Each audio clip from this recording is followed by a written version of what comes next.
Hey, how's it going? Smile. I got no teeth in, I don't care.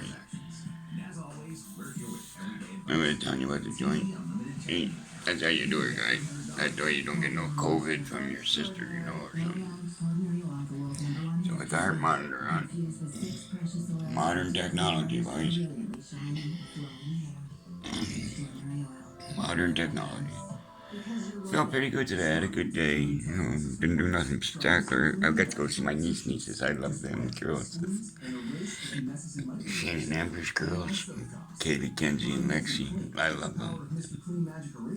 It's a joy to sit at a dining room table and eat with kids that want to talk about intelligent stuff. They're very good parents. I'm very proud of the way they raised their daughters. Their dad would be very proud of them. Big girl, okay, I gotta try to light the pipes up. Just a sec, kids. Bear with me. It's another Friday night. I'm looking rough, but hey, there's Daffy. There he is. Always there, man.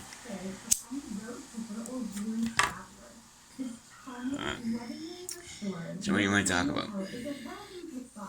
Space-time continuums. That's always a good topic, space-time. How many times have you lived that you know of? I can count. I read my blogs, it's all there. I can count 9 that I know are serious. Choo choo.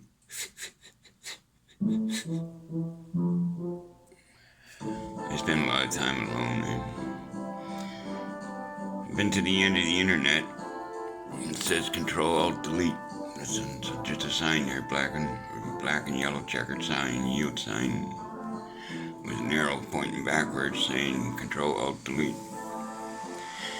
And, everything on the internet, everything on TV, and there's still nothing to watch. You notice that? I noticed it. I'm in a weird mood. I'm surreal. I started another book because I'm getting writer's block. Sometimes you can have 10 books going, but you'll get writer's block on all of them. Or sometimes you just get writer's block on one. So I started writing another one. I already forgot the name of it. What's the name of it? I can't remember the name of it.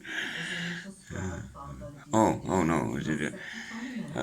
It's the journals for my last. I wrote the book, The Last Canadian Cosmonaut, which I just read, and man, it's a crappy book. My early books are crap. I might take them right off the market. Compared to what I'm writing now, it's a very big difference. Very, very big difference. It's like the difference between my first 4 or 5 books, I guess. Damage, Bane, Boom, Last Canadian Cosmonaut, and the Walking on Dawes series. It's the difference there is it's like a kid in, say, grade 9 wrote them.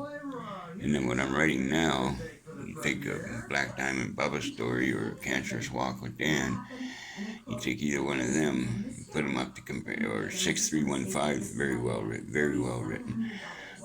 And it's like they're like a university student wrote them, you know what I mean? Like, which I was an amateur when I started. When I wrote the first 5, I never wrote a book in my life. I wrote them on my Samsung phone and published them, I did the best I could at the time, but I look at them now and say, oh my God, that's embarrassing, But then, I did a second edition. When I put them all together, I did clean them up some and make them more viable, But yeah, I was looking at that saying, oh my God, I did come a long way. 6315, I put a lot of work into a lot. I was going on Google Earth and going on YouTube and getting zone footage to make sure I was on the right street in the right town, because I went around the world in that one. You have to read it to find out. I guess Jordan's biography's doing okay. I don't care if it sells any copies or not. It makes no difference to me, as long as somebody read it. And a lot of people are reading it in the Kindle Unlimited Lenders Library, which I guess if you pay for your Kindle by the month or something like you do for Prime Video or whatever, you can read any book in the world, basically over a million books, I believe it is, you can read. which I think is great. If I was an avid reader, I'd get a Kindle. And like people, a couple of people said to me, you know, they want more for shipping than they do for the book. If you're a first-time customer, if you look there on one of the Amazon pages, usually the first-time customer gets their first delivery free. You know, so, I know there's nothing I can do about that. That's Amazon. That's how they make their money. I get the price of the book as low as I could get it without having to pay out of my own pocket to print it. That's sad. The system is broken. It does have to be fixed, and people are talking now about stuff like that. And it's time we all get together, and especially now, because now we have to revamp our schools. You know, the school, physically and psychologically, we have to revamp our schools. We've already done it with all other walks in life, grocery shopping and all that. And now we get these kids in care. How do we deal with them, you know? Especially the ones that are, because every day one ages out somewhere in Canada. And that aging out is wrong, man.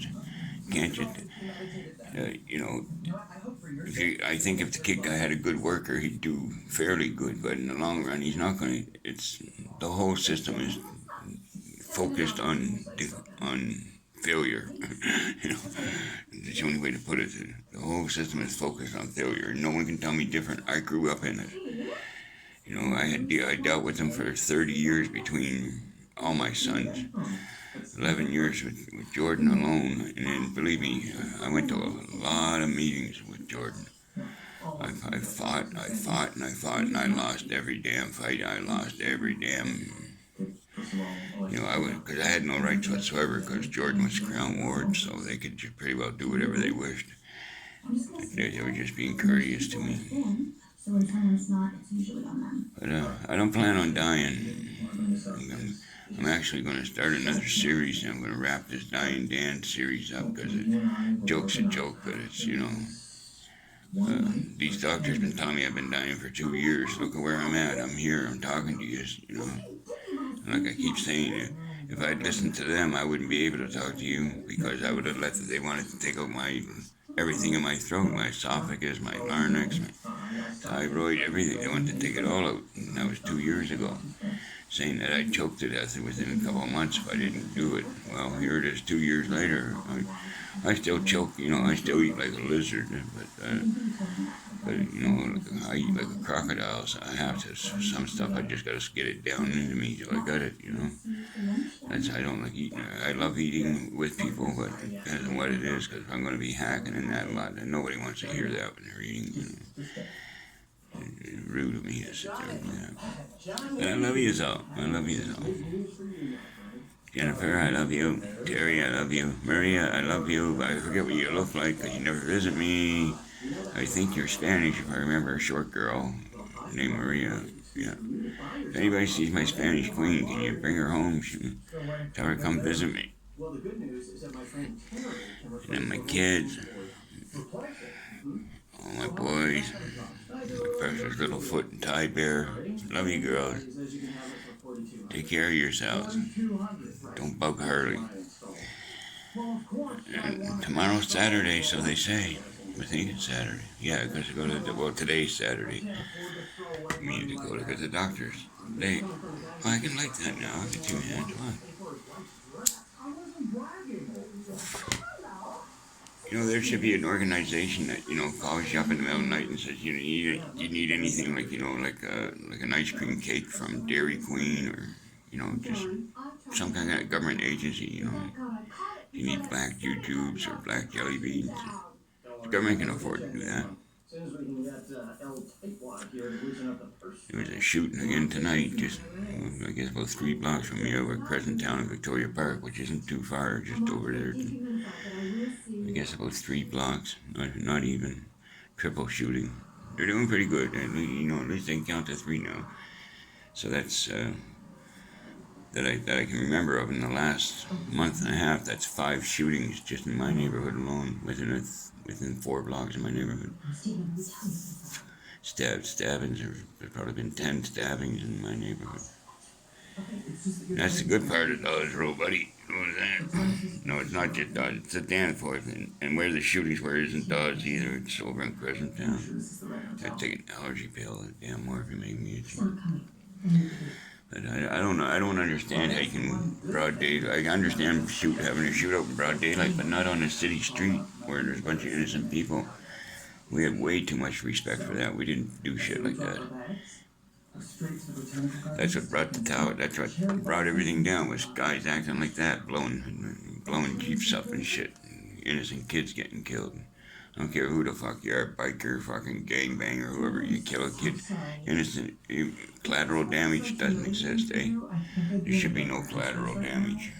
You go after, you want to be a gangster and live a gangster life and go after somebody, you do it right. You don't involve innocent people. You don't involve their family.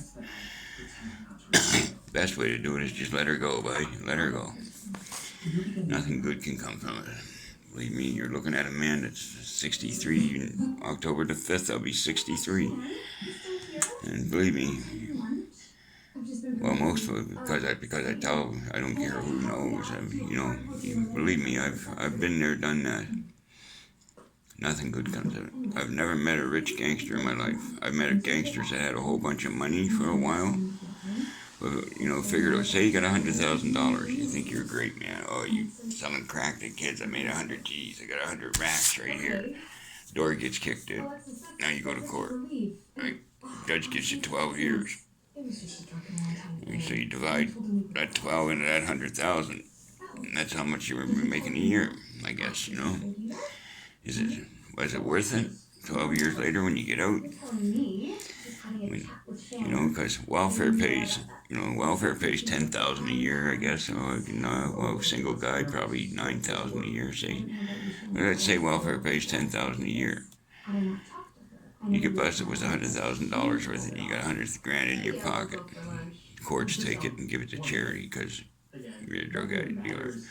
Right? You do 10 years, so 10 into 100,000, 10,000 a year.